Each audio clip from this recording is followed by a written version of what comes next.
It's your daily dose of Donna. Welcome to the show. Today is Friday, May 15th. We've made it to Friday. Friday. I'm so happy it's Friday. I mean, when am I not happy it's Friday? I have a very busy weekend ahead of me, but I'm happy we're here. I'm happy we made it. And we are going to get into some of the top stories as I have a little bit of a different timed show today. I got to get myself to the kids' school and do all kinds of things. But we're going to talk about Nancy Guthrie, an update. We're going to talk about Britney buying alcohol. What? Um, some other stories. And then I want to tell you a little bit about Martin Short because it was so good. The Martin Short documentary on Netflix that just was released this week. We're going to talk about so many random things today because today is a Friday. Friday is always a fun day.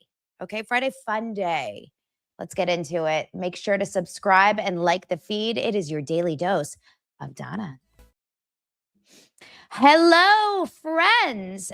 You guys, this is a little interesting week, right? It feels like a little bit of a slower week in pop culture, which I actually don't mind. It kind of brings things like a little bit slower. And I always think when that happens, it usually means that something big is coming, like a Taylor wedding. The amount of care I have in me for Taylor's wedding is like 5% or less. I have absolutely no interest in Taylor's wedding. I'm just being honest. I truly could not care. You're supposed to say I could not care less, right? I could not care less about Taylor Swift getting married. Molly's here to attack me. I'm sorry. I don't know why. I don't even want to hate on Taylor. It's just the wedding. It's like the buildup to the wedding has been so long that I feel so bored by it already. I'm not interested in it. I mean, I guess I'm curious, like who goes, and I'm curious what she wears. That's it. I don't need to see anything else. But all we need to see is who goes. And when we say who goes, you know who we're talking about, right? It's just the one and only. The one and only. We didn't talk about the news yesterday that came out about, I mean, it's kind of been out for a while, this news that Blake and Ryan are planning on fleeing the country, Amber Heard style. And to that, I say, bon voyage, au revoir, enjoy your trip. Hopefully, it's not on the MV Hauntiest, though. Do you guys think this morning I was texting? Do you guys think that hantavirus was like they tried really hard to make it a virus that people cared about? They worked really hard to make it like a viral virus and it just didn't pick up. It didn't pick up any steam because like people were questioning this crisis actor kid that seems like the one lone survivor. Like it's almost like people just didn't care. And they were like, shoot, we tried. We tried to get people on board with hantavirus, but there's too many haters out there. And no one's buying the toilet paper like we thought they would. I actually do think, yeah, hantavirus does need a new marketing team. It's like they need to jump on the team that Nancy Guthrie was on. I mean, there's so many other obsessions in this world. No one cared about Hanta. Hanta just wanna Fanta, wanna Fanta. You guys remember that? Fanta. What was the Fanta song? Wanna Fanta. They should start doing commercials on like between the news of like wanna Hanta, don't get Hanta, don't get Hanta. That's what I think we should be doing. Let's see if I can find that commercial. Fanta commercial. Oh, I feel like this is my entire life. I grew up to this Fanta commercial. If you guys ever went to a movie theater in the 2000s, I feel like you would know this commercial. Invasion of the Fantanas. Wanna Fanta, don't you wanna Fanta, don't you wanna? Checking in can take its toll. Check out Fanta, nice and cold. Wanna Hanta? Don't you wanna Hanta? Don't you wanna? Like, it's like the song that they put on that Puerto Rico song, one time and say something capital of Puerto Rico. Immediately was enchanted. That's what they need to do. They just need a better they need a better jig, like a good jingle for Hunta, right? What did we have for COVID? Da na na, da na na na na na na na na, da na na na na. Was it another COVID song? What's a song that when you hear, you immediately are in COVID time? That's I'm a savage, classy, moody. And then Carol Baskin, like Zach said the other day, that is taking us back to COVID time. Renegade, renegade. And then there's the other one that was like Glock. Something about like where your face was really big. I'm having like these moments thinking about all my old TikToks. I will never go back to those days. Never again, never again. It's truly scary. Yeah, they do need Brian Enton. Molly, that is so true. Oh my God. Brian Enton is the hook they need to make a news story go viral. If he's there, it's going to be big. They didn't put Brian on Hunta. Had they put Brian on Hunta, I feel like they would have 1000% gotten a little bit more. They would have at least gotten us involved. Maybe JLR Investigates would have jumped over there too. Very, very interesting. For all of you guys that are taking this seriously and being like upset by my conversation about Hunta, like, remember, I'm not the news. We're just having fun here, guys. We're just having fun. Look. Okay, so there's like a couple of people in the comments that are just like, I'm ready to fight. I'm ready to fight whatever Donna or anyone else says that's funny. I'm ready to go. Don't mess with me. I'm not into that. Speaking of ready to fight, I am actually going to be appearing on Turtle Boys, and leave your negative comments to yourselves. I get it. I know he's been problematic, okay? But I also think that there's a lot of problematic people in the case.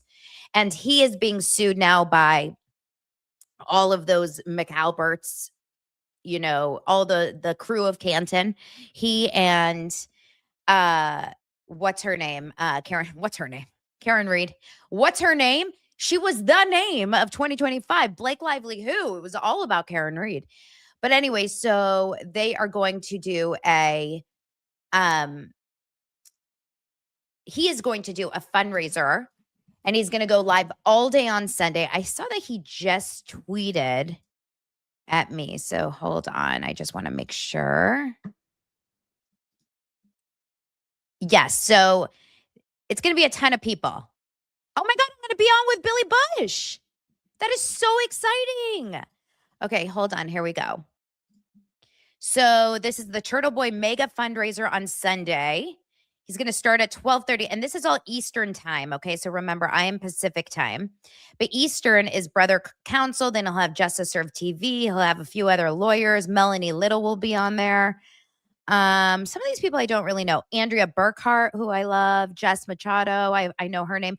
Then myself and Billy Bush will be on at 5 to 6 p.m. Pacific time. And then some other people, you guys, that I don't really know a lot of them. I'm sure if you really, really pay attention to this entire case and everything, then you would know. But we are going to do that, and I'm looking forward to it. It will be good to just hang out. He says, fighting both a civil lawsuit and criminal charges brought upon me by the people who are mad that I exposed their involvement in the cover-up of a murder and subsequent framing of an innocent woman is extremely expensive. I never would have been able to afford to defend myself on my own, which is why I appreciate and value everyone who has donated and supported me along the way. My fight is your fight, just like Karen's fight was our fight. If they can do this to one person, they can do it to all of us. We didn't let it happen to Karen, and we're not going to let it happen to me. Oh my gosh, how cute. The first comment says, can Donna and Billy Bush bring Zach Peter with them? He can catch up quickly. I love that. Zach was like a little bit of a challenge when it came to Karen Reed. Like I never really could get Zach on board with Karen Reed. And then he would like mess with me and say, Karen Reed's guilty. And I was like, just go. Just go out the stage left, exit stage left.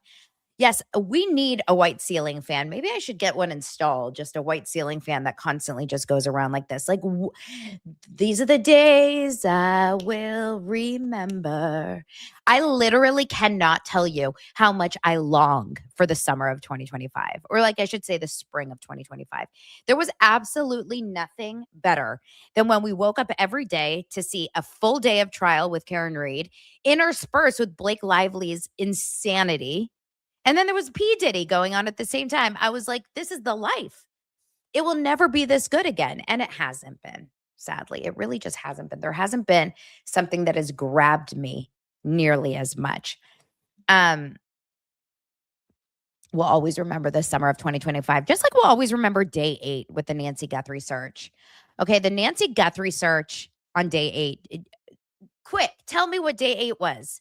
Anyone here? Do you remember what day 8 was? It was when they thought she was in the septic tank, when Nancy Guthrie was in the septic tank for a few minutes. And they never told us even what they found in that septic tank. Remember how weird that was? All of a sudden they're searching a septic tank. Never saw anything, never had any idea what that was all about. But we do have a little bit of an update because our man Brian Enton's back on the case. And if I can tell you, there's 2 things that have come out about Nancy Guthrie that I want to talk about. But if I can tell you, all signs, I know that we've been joking about Annie and Tommaso, but actually I think, and this is just my opinion, I actually would say Sheriff Nanos maybe killed Nancy. I'm not joking. There's something so odd about the way that the sheriff is involved in this case that it just doesn't make sense that he's just covering up for something else. Like, what is the deal? Who in Sheriff Nanos's inner circle or friends was the guy on the front porch? Because it's so crazily obvious that he's involved in this case in a negative way. He's not involved in helping it, that's for sure. He's definitely involved in something with this case. And I can't in my brain understand how he's not evicted from his position. I don't know if there's a way to rescind the mayor or recall a mayor, but this is wild. The stuff I'm going to tell you about in just a second. But before I do, I've got to drink my new flavor that I haven't tried yet, blackberry vanilla Olipop, you guys. I haven't tried it, so this will be our first try together. Do you guys like that little sound? I love it. I also love it because I don't have to mispronounce sherbet, you know? Oh, it smells amazing. You guys, oh my God, it's like dessert. And you know what's so crazy? I was talking to Molly about this yesterday, that we don't like the taste of all the fake stuff. You know how sometimes when you go and you drink like no sugar drinks, all those other brands, you absolutely feel like there's a chemical situation in your mouth. Like you can taste the difference. Olipop is the one brand, and I say this truly because I've tried so many, that I don't taste any sort of chemical aftertaste. I don't taste anything different because it does have sugar in it. The thing is, it has such little sugar. So this one has 5 grams of sugar in the entire can. Hold. I just spilled.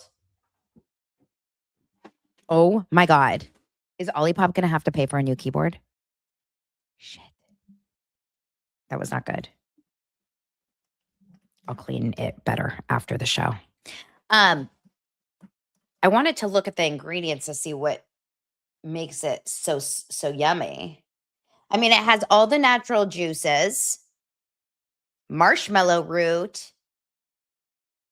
I can't really read it right now, but I will tell you, and I'm also blind, but I also will tell you that it doesn't have that chemical aftertaste. And the important thing is that it also has fiber, so it keeps you nice and trimmed, okay? And not Ozempic, just fiber. And the reason why Olipop is so good is because they have so many flavors, truly every flavor. And these are specific summer flavors that bring you back to being a child. They taste like summer. Okay. It feels like summer. This is 50 calories, 9 grams of fiber. Guys, this is a fiber supplement. It's a fan favorite, and it's back from their flavor archives, and it's here for good. The last time it was sipped was in 2022, and it's been constantly requested since. Has bold blackberry flavor, smooth vanilla notes, and honestly, an absurd amount of sip appeal. It's really, really good, you guys, and there's a lot of fiber, and it's amazing for you if you ever want a sweet drink. To get a free can of Olipop, just buy any 2 cans of Olipop and we'll pay you back for 1. Works on single cans of the flavor. Any retailer. You can go to Walmart. You can go to Target. You can go to Amazon, wherever. And just go to drinkolipop.com/DANA and you will get reimbursed for a can of Olipop. So try yourself the blackberry vanilla. Okay. So let's get into this Nancy Guthrie story. Brian Enton announced something on his YouTube yesterday that I was like, this is maybe sue worthy. And I'm really wondering if the Guthries are considering, and when I say the Guthries, I mean Savannah, any sort of, at some point, maybe not right now, but at some point, are they going to be considering any sort of legal action towards Sheriff Nanos for the insane mishandling of this? So let's watch it together. This little, it's a short video that Brian posted about a phone call he just had. And he always starts his shorts like this with his hands up. I love it, saying hi. Hey guys, so kind of a strange situation unfolding in Tucson, Arizona in Pima County, which is where Nancy Guthrie obviously went missing, between the Pima County assessor, a woman named Suzanne Druby, and the Sheriff Chris Nanos.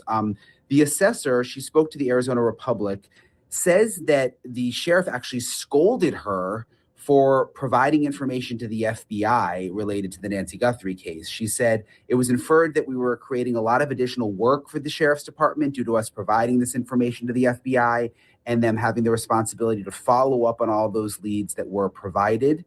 I felt like there was an insinuation that I had done something wrong by cooperating with the FBI. Again, this is what the assessor, Suzanne Druby, told the Arizona Republican, that she had this very intense confrontational phone call with Sheriff Chris Nanos. And if you look back at history, I mean, obviously we've reported there's been a rift between the FBI and the sheriff, but the fact that, according to the assessor, the sheriff was upset with her for cooperating with the FBI is just sort of the latest twist in this whole thing. Hey guys, so kind of make it make sense. So someone actually is trying to help find Nancy and speaking to the FBI, and the head sheriff is mad at her and she receives a scathing phone call because how dare you get involved and talk to the FBI? How dare you try to solve this case? How dare you? You guys, speaking of Canton, this is Canton written all over it. It has police corruption written all over it. Now, I don't know if there's more police that are part of this, but it's definitely Nanos. And I'm not even speculating anymore. It is so clear. There's too many arrows being pointed all at this one dude, from his current employers, his former employers, his former employees, his current police force, people that work in the area, people that... The only person that is not talking bad about Sheriff Nanos are the Guthries. Make that make sense too. It makes absolutely no sense that the victims, and yes, Nancy is the ultimate victim, but the victims, 1 degree victim aside, are not screaming to the rooftops about how they want this handled differently. If these conversations are happening offline, like if they're happening behind the scenes, I don't think Sheriff Nanos would be doing random interviews being like, we're getting closer. He sucks. He sucks completely. DS is asking if he had any connection to the Guthries prior to Nancy going missing. Not that anyone has looked up or found. I don't know if that's the case, but I do think it is strange that he has protected this family beyond, way beyond any other police officer would protect any family. It's giving Proctor and the McAlberts, if you know what I'm saying. And this is something that happens all the time. The difference here is that all eyes were on this case from the moment it happened, right? The moment Nancy Guthrie went missing, all eyes were on the case. So you kind of can't get away with the corruption that maybe they did with Karen Reed. He threw them out of the search. And by the way, like when we're talking about, here's the thing that makes me so mad when people get really, really upset. If YouTubers or podcasters or Instagram, TikTokers, whatever, ever make an inference that, or, you know, even just infer that Savannah, not that Savannah did it, but that she knows maybe more than she's letting on, or that maybe the brother-in-law and Annie had something to do with it. This is what bothers me so much, is because for some reason, just because a mother went missing and you know Savannah, everyone that feels that way is absolutely unable to see anything except perfect naive behavior. It's strange because we all like true crime. So when we watch true crime on just say a Dateline episode or on another YouTube or whatever, but we don't know the victims and we don't know the people who are sad and crying and talking about it on Instagram or whatever. Our first go-to, I mean, come on, you guys, we read books, we watch all the documentaries. Our first go-to is to the people that were immediately cleared from the family, from the sheriff, even though the FBI didn't clear them, and we've never seen them, and we don't hear from them, and we don't. This is all leading up to suspicion. It's not that you're trying to make people guilty. It's that our brains cannot reconcile it. Like it's like a puzzle piece that's not matching. You know, when I love puzzles, right? You know, when you have odd pieces and it's like, why it looks like it should match and it's not fitting in. And that's why our brains are questioning everything. That's why people like Khloe Kardashian are talking about the Nancy Guthrie case, because everyone is questioning it. And then of course there's people that are like, leave them alone. Leave them alone. But it doesn't make sense. It's okay that we're talking about it. And honestly, you would talk about it if it was my mom, right? You would talk about it if it was the neighbor down the street's mom. The only person that's not talking about it are the Guthries. So that to me is very strange. Now, remember the other day I brought up her friend? Nancy Guthrie had a friend. This woman came out and she was talking about how she's 100 days in and wonders why we can't figure it out because her good friend, da-da-da-da-da. Well, isn't this weird? First of all, I'll show you the article of what the friend, when it was reported that the friend said this, okay? This was a page 6 article, but it was reported everywhere. It was said, Nancy Guthrie's friend. And we were like, finally, her friend speaks. We haven't heard anything about her friend or friends. It says Nancy Guthrie's close friend rages about probe, begs for answers as investigation hits 100-day mark. This was on the 12th, okay? So the earlier in the week. Remember we talked about her. Her name is Lauren Serpa. She is her close friend is what page 6 and everyone says, okay? This is her. And she's talking about, you know, people are moving on. This is just awful. We don't want to move on. We want to keep talking about her. Well, how weird is this, you guys? She came onto her Facebook. Her name is Lauren Serpa. She's public on Facebook. This is her good friend. And as you can see in her photos, she's definitely like posting about Nancy a lot, right? Okay. She's definitely like speaking out for Nancy. But this is what she wrote about. She said this. Nancy Guthrie. I don't know if you guys can even see it because it's pretty small. I've just seen another article that places me as a close friend of Nancy's. I am not. I haven't seen her in years or spoken to her in quite a while. I have never had the pleasure of meeting Annie, Cameron, and Savannah. I consider Nancy a friend for what she did for me years ago. It's not fair to the family that I'm represented as someone close. This, of course, will not stop me from keeping up the fight to find Nancy and keeping the awareness going on. For anyone who is unfamiliar with my connection, please read the post I made on April 1st.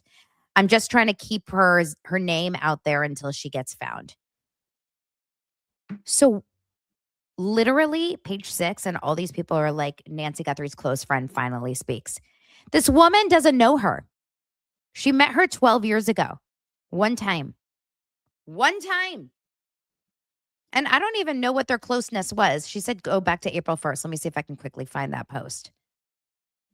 This woman uses Facebook often. Oh my God, she's like really into Facebook. She hates Trump. Let's see, I'm going through her Facebook. She hates Trump. Yeah, lots of Trump hate. Hold on. And then Nancy Guthrie. She posts about 2 things. That's her algorithm. Trump, Nancy Guthrie. Trump, Nancy Guthrie. Trump.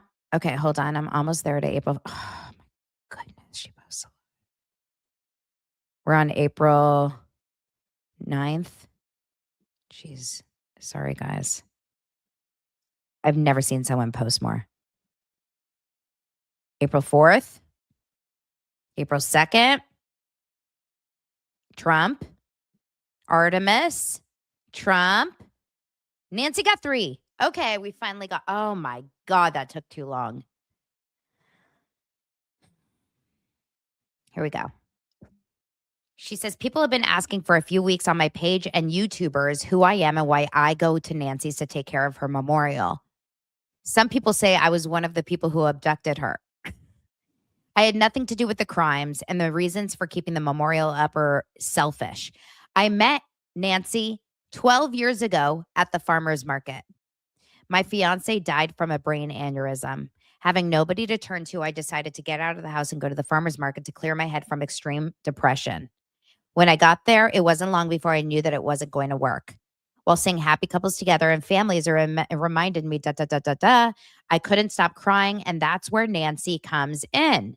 I've never met her before, but she saw me under a tree and decided to come over and see if I was okay. She ended up spending 25 minutes with me. I told her about my husband, this and this and that. She talked about her kids, and she said how it was, when it becomes overwhelming, you have to remember to breathe. Nancy was my angel that day. I feel like God sent her to me. Okay. This is who page 6 is writing as Nancy's close friend.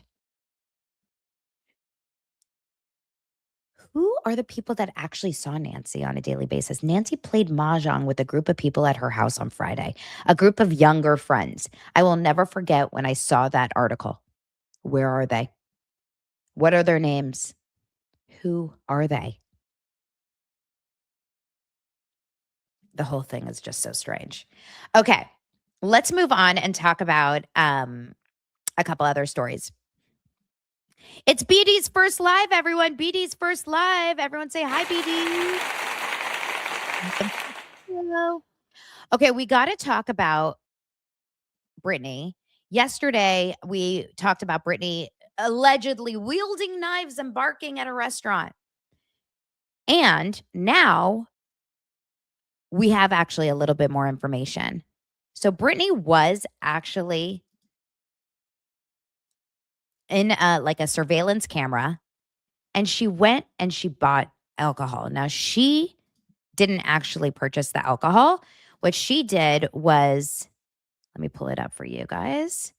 What she did was she was with a friend who ended up buying the alcohol. It's not looking great for Britney and sobriety.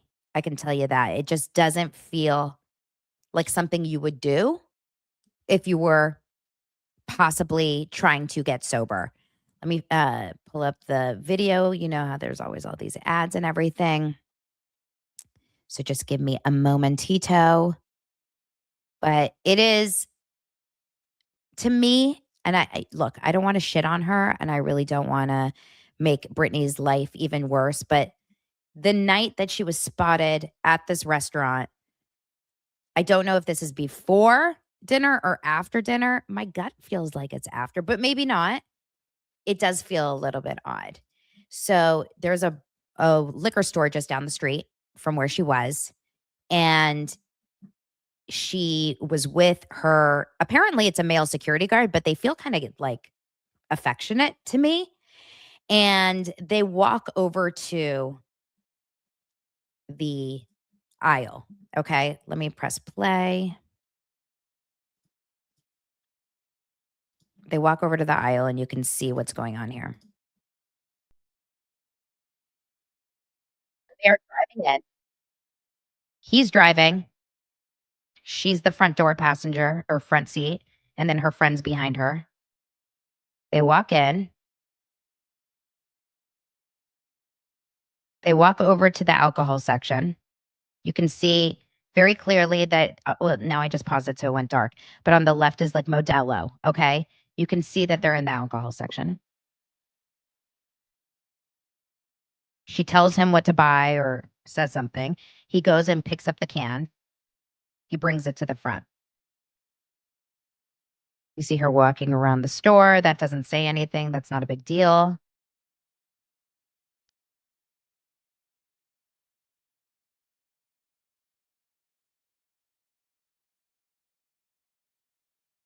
She's standing there. He's buying the drink.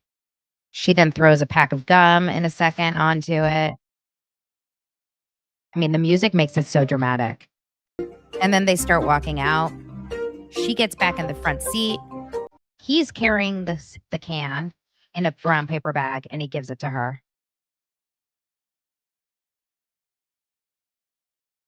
She kind of touches him, opens the can, and drives away. Now, the restaurant is right there. The restaurant is right behind where they are. So it's like, I don't know if they went there before or after.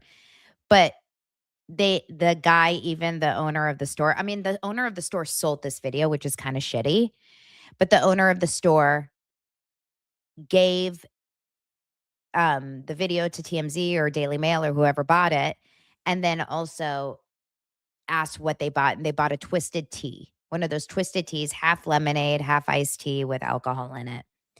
But she wanted it, and he bought it for her, and they're touching each other. That's not a bodyguard. That is a guy she's dating or hooking up with, and she's getting alcohol. It's still daytime. I don't know what time they were seen at the restaurant, but this liquor store is right, like literally next door to that restaurant. So it all does track, you guys. She definitely did drink, and she is drinking. And so that's why I'm convinced the barking story is real. I'm convinced she weirded out the diners. Do I think she was scary and actually people were nervous about their safety? I know that there was like a line about that. I don't think so. But I think she's definitely not sober. Okay. And that's really sad. I don't know how her kids are involved with that, because I know her kids came here and they tried to stay with her and get her to go over to oh, perfect. Okay, good. I just got an email that I'm not as much in a rush. But anyway, so they are going to see what happens with Britney. I just think this is like so sad. She finally goes to rehab, comes out, and then immediately goes and buys alcohol. It's just really sad. So now, of course, Trent, it could be a body double with a whole operation. I just don't. It looks like Britney. It is Britney. I mean, we saw a picture of her in the restaurant. It's Britney Spears. How many people look just like her? And then the guy with her, whoever she's hanging out with, whether that's an assistant, a bodyguard, a boyfriend, they're all enablers. They are absolutely enablers, every single person. And it's really, really awful. But at some point, we have to actually, people get mad. Why are you doing this to sweet Britney? I mean, she's driving drunk. She gets arrested. She pleads not guilty or whatever. And then she goes to I can't remember what she pled. She goes to rehab. She comes out and then she drinks more. And we're supposed to feel bad for, I mean, I do feel bad because she has an addiction clearly and she needs help. But I don't feel bad when you're not trying to get help and then you're, I don't know. The whole thing is really effed. When I saw a picture of her dad the other day, I literally gasped. I don't know if you guys saw that picture of her dad at her little niece's graduation. I gasped. He's got one leg amputated. His face is all distorted. I don't know if it's stroke or what. It's so bad. That whole family is truly falling apart. It's really bad. Okay. So that's the Britney story. Now, let's move on and talk about we talked about Danny yesterday ad nauseum. I kept talking about it. I kept thinking about it. I have so many thoughts about Danny and Nia on The Valley. So for those of you that are watching The Valley, the more I think about it, the more I'm like angry. You know what we didn't talk about yesterday when we talked about The Valley was the one scene between Danny and Nia when they were on the trolley or like the truck at the safari. Do you guys know what I'm talking about? When Danny was so annoyed that they had to have their kid with them for 45 minutes. And then so annoyed that the kid was hot, the baby was hot, and Nia needed her to be fanned off. And the fact that he couldn't handle it and he was looking at her like, what? What do you need from me? What?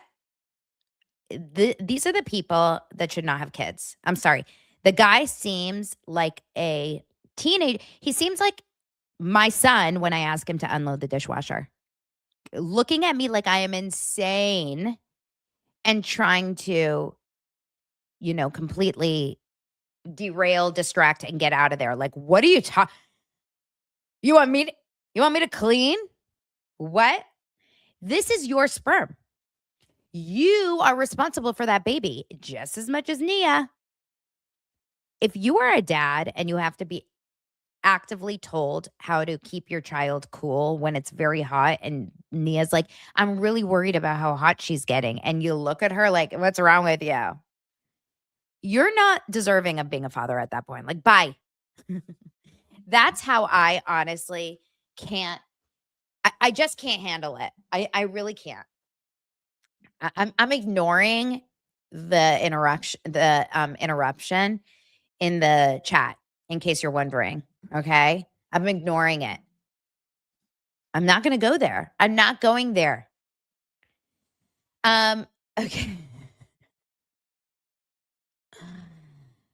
So let's keep going. Maybe Britney is an alien. Maybe Danny is an alien.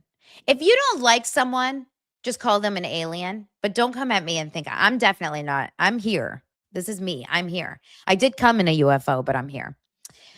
Okay, we could just talk about Spencer Pratt again. I actually do have like an entertainment related story to Spencer Pratt if you guys are interested in it.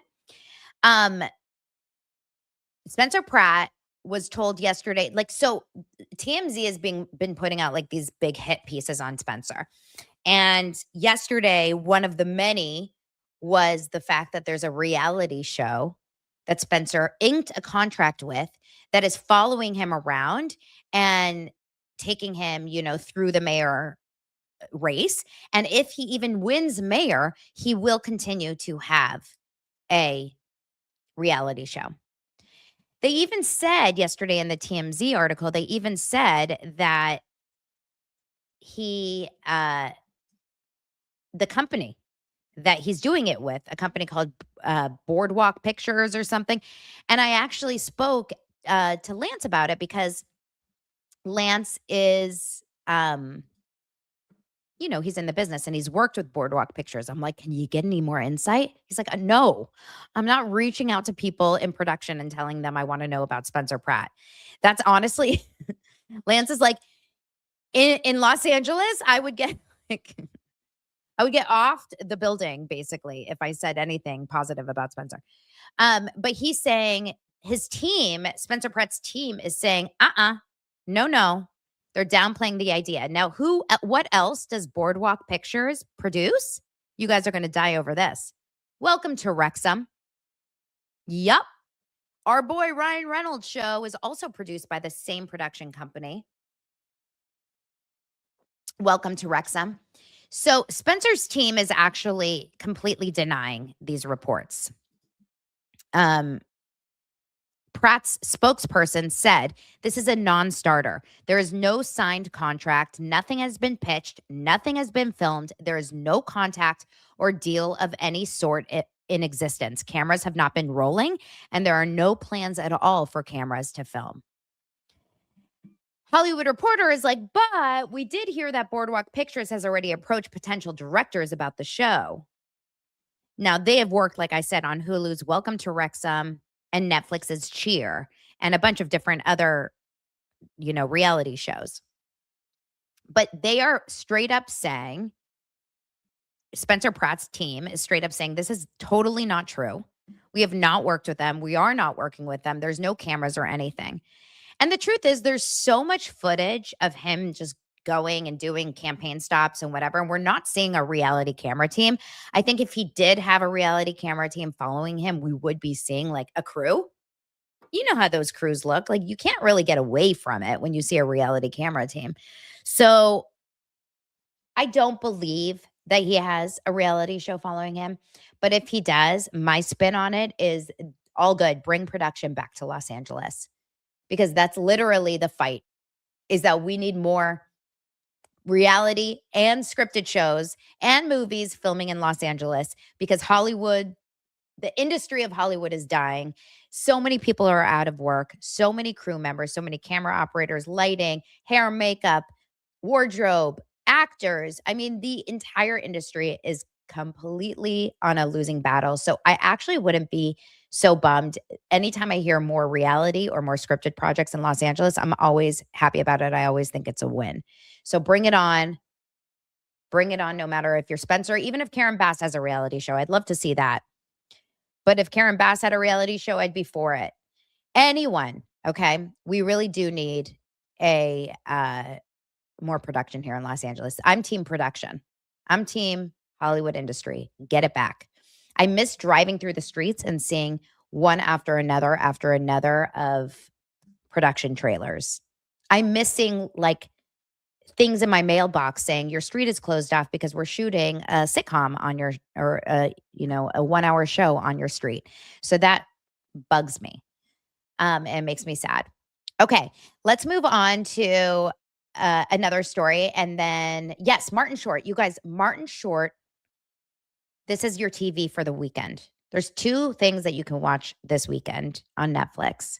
One of them is The Crash. It's a documentary that I cannot wait to see. I don't know if you guys have heard about this, but it's like, it's really actually, it's really upsetting. It's about a teenager who got in a car crash. It's a long story. So that just came out today. I know Kate Casey has a podcast with one of the producers, I believe. And then there's also the Martin Short documentary. And it's such a beautiful movie. I watched it the night before last.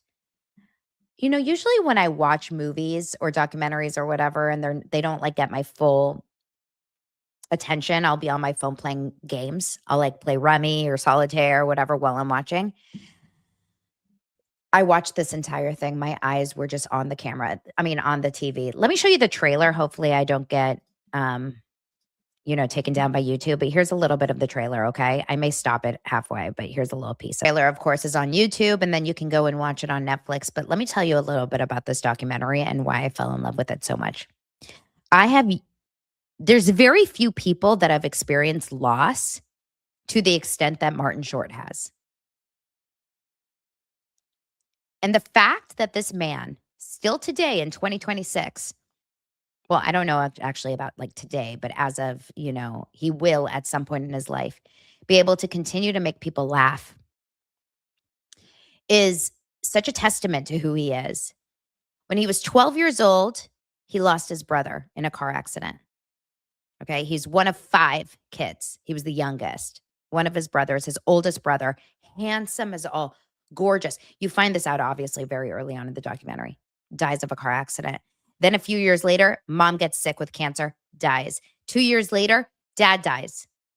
Within like 6 years or 7 years, he loses his brother, his mom, and his dad.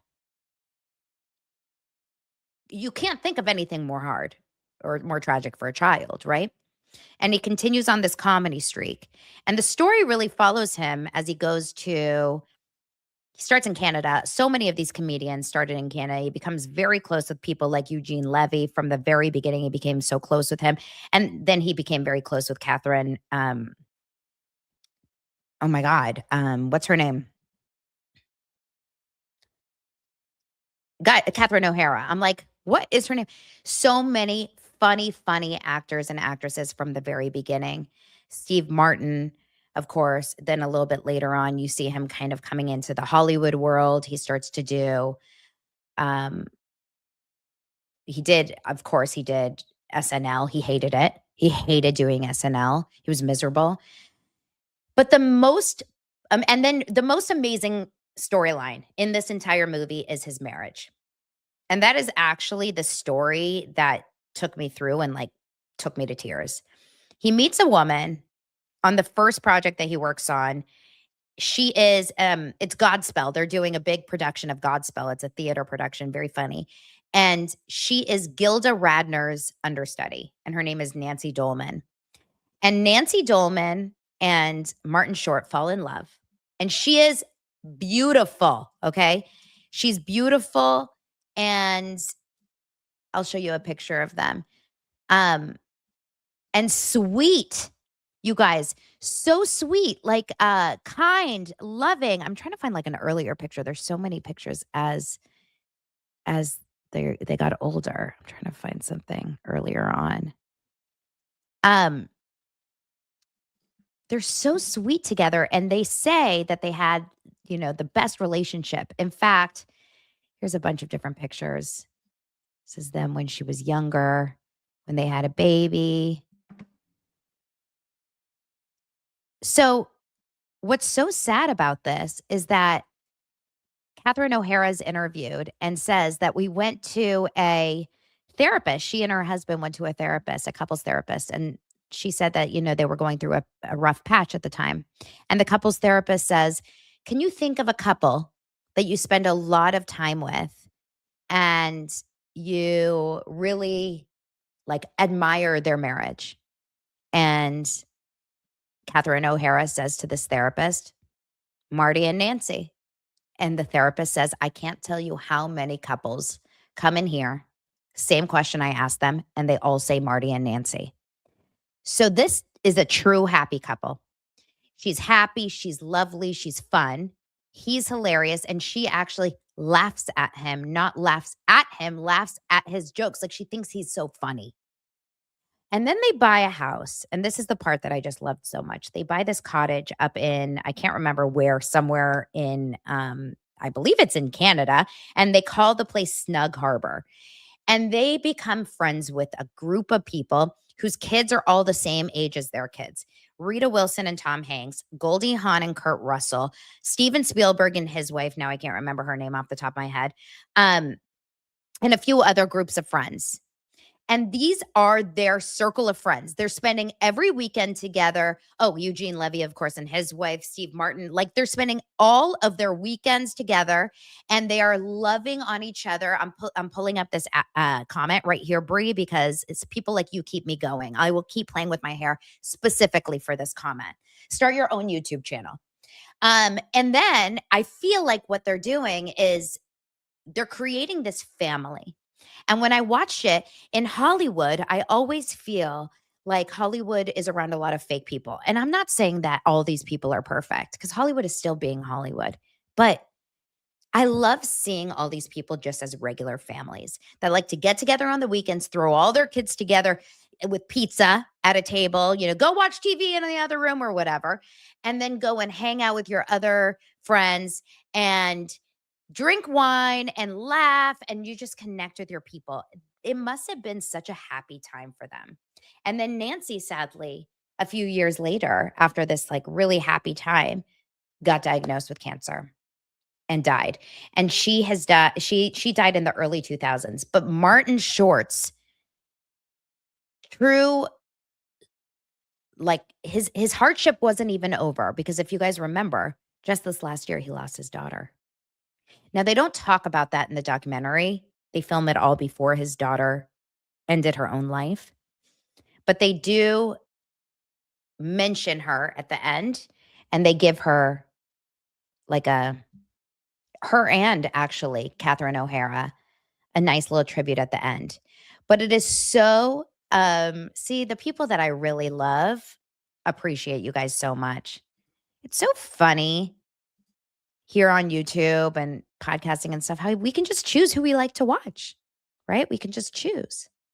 So fun. His daughter has passed away, obviously. And that, you guys, it actually makes me beyond sad. I don't know how this guy can continue with his life and happiness with all of this. So he was on CBS's Sunday Morning, and he talks about it a little bit. He talks about facing tragedy with joy. Let's watch just a little bit of this. I mean, he is such a gem. Biden, There, of course, Larry Kasdan.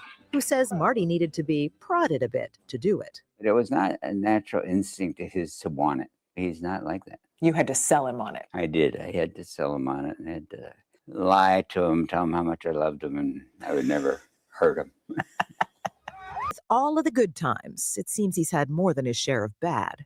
The youngest of 5, Martin Short, was 12 when his older brother was killed in a car accident, and he was still in his teens when both of his parents died. Your mother and father died. You also lost your brother all before age 20. Right. What did that teach you about grief and loss? What it developed in me was this muscle of survival and handling grief and a perspective on it. Do you think that that gave you a certain amount of bravery when it came to getting on stage? Let's see if he talks about his daughter here. Yeah, probably right here. They are terminal. And my daughter fought for a long time. Hold on. About Catherine, I'm so sorry. You know, it's been a nightmare for the family, but This is about his daughter. the understanding that mental health and cancer, like my wife, are both diseases. And sometimes with diseases, they are terminal. And my daughter fought for a long time with extreme mental health, borderline personality disorder, other things, and did the best she could until she couldn't. So Nan's last words to me were, "Mart, let me go." And she was just saying, "Dad, let me go." Oh, no. How long have you lived here? I bought this in November. Oh, no, that was so sad. I'm so sorry to show you guys that. I didn't realize he was going to say that. That makes me so sad. Dad, let me go.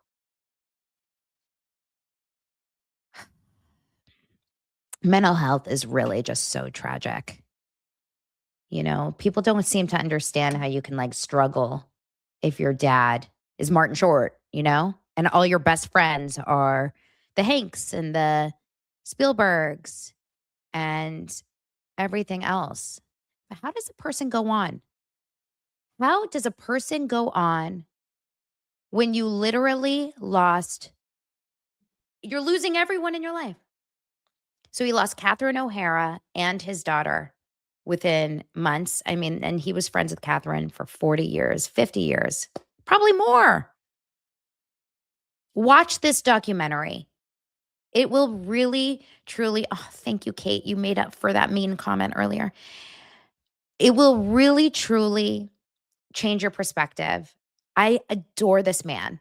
He is such a treasure. He and Steve Martin they both now have great documentaries. This was much better than Steve Martin's, I'm just being honest.